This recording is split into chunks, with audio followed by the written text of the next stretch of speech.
Bonjour Jonathan. Bonjour Thomas. Alors, on a intitulé cette partie taux d'intérêt. Faut-il se méfier de l'eau qui dort, de l'eau ou du taux qui dort? Euh, D'ailleurs, je ne sais pas si le taux dort parce que on Oui, voit qu'il est en train de il est en train de remonter, se réveiller. ouais, avec une vitesse galopante. Donc le mot n'est pas forcément bien choisi. C'est un vrai sujet pour les marchés. C'est pour moi le sujet numéro un. On avait parlé lors de notre dernière émission du risque Covid, du risque Delta, du risque Omicron. Je vous avais dit que j'étais pas inquiet pour les marchés financiers, encore une fois, par le risque Covid.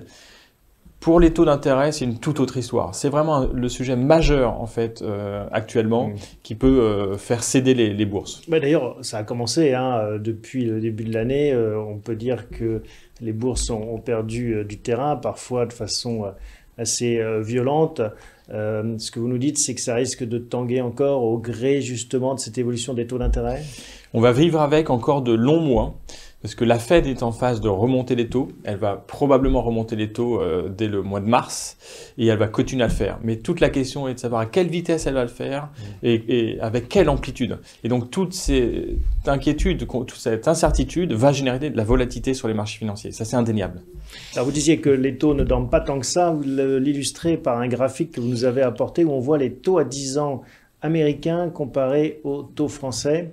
Voilà, on découvre ce graphique et on vous laisse l'expliquer. Alors voilà, ça c'est l'historique des taux d'emprunt d'État français et américains à 10 ans depuis les 3 dernières années. Donc en bleu, vous avez les taux américains, en vert, vous avez les taux français.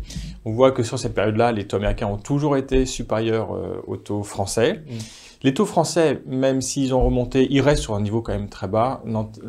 L'État français emprunte à 0,3% sur une durée de 10 ans. C'est un niveau qui est assez bas, même si c'est plus élevé que le taux qui prévalait il y a un an. On était descendu au plus bas à moins 0,40. On voit qu'en absolu, 0,30, ça reste un niveau qui est extrêmement bas. Aux États-Unis, la hausse est plus marquée. Entre le plus bas et le plus haut, sur les 12 derniers mois, on voit qu'il y a quand même une différence notable. Et on arrive à 1,8. Comment est-ce qu'on explique ce réveil des taux et tout d'un coup, cette accélération à la hausse? Alors, l'accélération à la hausse, c'est l'anticipation des hausses des taux de la Banque centrale. Donc là, la Fed prévoit d'augmenter ses taux en mars. Si on interrogeait les marchés il y a un an, quelle était la probabilité que la Fed augmente ses taux en mars 2022? Ils auraient répondu à 30%, il est probable qu'elle monte ses taux. Donc 70% des intervenants de marché disaient elle ne montera pas ses taux en mars 2022. Aujourd'hui, si vous interrogez les intervenants de marché, à 100%, ils vous disent elle va monter ses taux en mars. Donc c'est ça qui fait que les taux remontent, c'est les anticipations qui sont plus haussières qu'ils n'étaient auparavant. Et il y a une cause à ces anticipations et à ces mouvements de la Fed, c'est que l'inflation est de retour. Oui, l'inflation est de retour, on le sait déjà depuis un an. Il y a un an, elle était déjà de retour.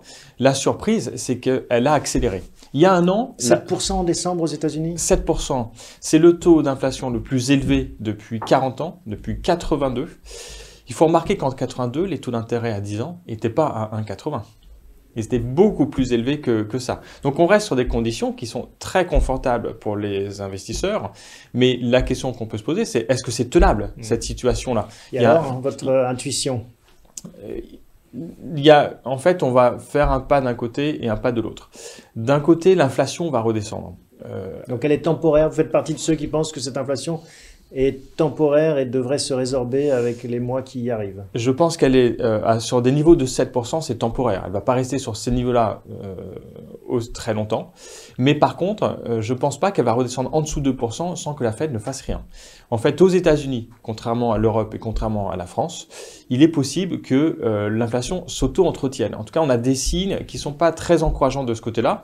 On a un risque que les salaires augmentent fortement et un impact sur l'inflation. Donc vous dissociez les deux stratégies monétaires Europe et États-Unis avec aussi un risque d'avoir une marche entre les deux continents qui risque de poser aussi d'autres problèmes. Oui, sur les monnaies par exemple, mais pour l'instant, c'est pas tellement l'affaire de la Fed. Là, elle est en train de courir après l'inflation. Elle a eu un discours qui était trop colombe, trop gentil. Et il faut maintenant qu'elle redresse son discours. Et c'est ça qui explique la baisse des marchés actions. C'est pas tellement que les taux d'intérêt remontent. Dans l'histoire, on a eu des phases de remontée des taux. Et ça, les marchés actions le vivent très bien. Si cette hausse des taux est progressive et lente, c'est tout à fait vivable pour les marchés actions. Là, le problème, c'est que ça s'accélère. Il y a quelques années, entre 2013 et 2018, on a eu une phase de resserrement monétaire. Mais c'est intéressant de regarder ce qui s'est passé. La Fed a annoncé qu'elle allait changer de politique monétaire. Pendant 13 mois, elle l'a annoncé, mais elle n'a rien fait. Elle a attendu 13 mois après la première annonce avant de commencer à réduire ses achats d'obligations américaines. 13 mois plus tard, elle a commencé à relever les taux. Et 2 ans plus tard, elle a réduit son bilan. Là, tout se passe sur 12 mois. C'est resserré. Ce qui s'est passé sur 4 ans est en train de se passer sur 12 mois. Et c'est ça qui pose un problème pour les marchés actions aujourd'hui. Et c'est pour ça que, en effet, il y a ces chocs à Wall Street et puis ailleurs en Europe, parce que ça se répercute ailleurs. Qu'est-ce qu'on fait en tant qu'épargnant vis-à-vis de ces placements boursiers? Est-ce qu'il faut rester en se disant, voilà, c'est un grain qui va passer? Est-ce qu'il faut sortir? Est-ce qu'il faut racheter des points bas? Qu'est-ce que vous conseillez? Pour l'instant, on est quand même en phase de régulation en fait, des marchés. On est en phase d'ajustement des marchés à une nouvelle donne, à une nouvelle politique monétaire. Donc il faut être un peu prudent dans cette phase-là, qui peut durer encore quelques semaines ou quelques mois. Sur le moyen terme, on est assez confiant sur les entreprises. Elles vont certainement annoncer de très bons résultats, ce qui va soutenir les marchés, notamment aux États-Unis. Ça reste vrai. On est confiant sur le moyen terme. On n'est pas sur une bulle comme c'était le cas dans les années 2000 avec une bulle Internet. On a des résultats qui sont bons, des marges qui sont bons aux États-Unis, notamment sur la tech. Mais la tech américaine, qui représente une grosse partie des indices aujourd'hui, les GAFAM, sont en phase d'ajustement. Et sur cette partie-là, notamment sur la tech qui a beaucoup monté, on est prudent actuellement. Et la prudence, c'est dire quoi? On vend ou on attend? Nous, on a réduit dans nos portefeuilles, on propose à nos clients de réduire les expositions à la tech. On ne veut pas s'en éloigner complètement parce qu'on ne voudrait pas rater à un moment donné, ça va repartir.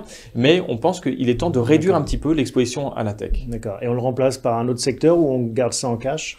On peut le remplacer par un autre secteur. On voit ce qui monte en ce moment, c'est les bancaires. Mais la value en général, tout ce qui est cyclique, profite de la hausse des taux. Donc c'est pour ça qu'il y a un turnover sur les marchés.